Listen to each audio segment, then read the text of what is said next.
नमस्कार, मी योगिता पाचारणे. पीडीएफ चॅनलमध्ये तुम्हा सर्वांचं मनापासून स्वागत. विद्यमान जिल्हा परिषद सदस्यांच्या धीरांनी मतदारसंघात दहशत माजवली आहे. मासेमारी लिलावाच्या माध्यमातून चास कमान भागातील गरीब ठाकर समाजातील बांधवांना मारहाण करण्याचे पाप त्यांनी केलं.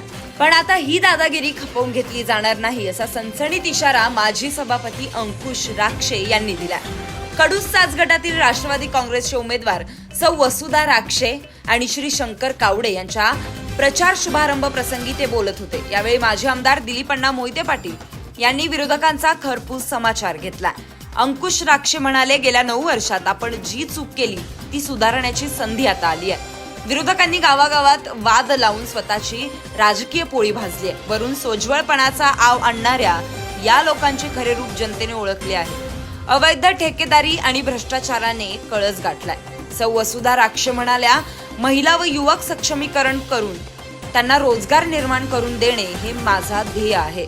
कुमंडला खोऱ्यातील सर्व वस्त्यांना पाण्याची उत्तम व्यवस्था व्हावी याकरता योजना करायची आहे. सर्वसामान्यांच्या विकासासाठी आणि गटात शांतता प्रस्थापित करण्यासाठी परिवर्तन करण्याची गरज आहे. म्हणून तुम्ही आम्हाला साथ द्या. यावेळी बोलताना दिलीप अण्णा मोहिते पाटील यांनी जिल्हा परिषद सदस्यांच्या धीराच्या मनमानी कारभारावर कडाडून टीका केली. ते म्हणाले, विद्यमान जिल्हा परिषद सदस्यांचा धीर मतदारसंघात जो हैदोस घालतोय त्याला आता लगाम घालण्याची वेळ आली.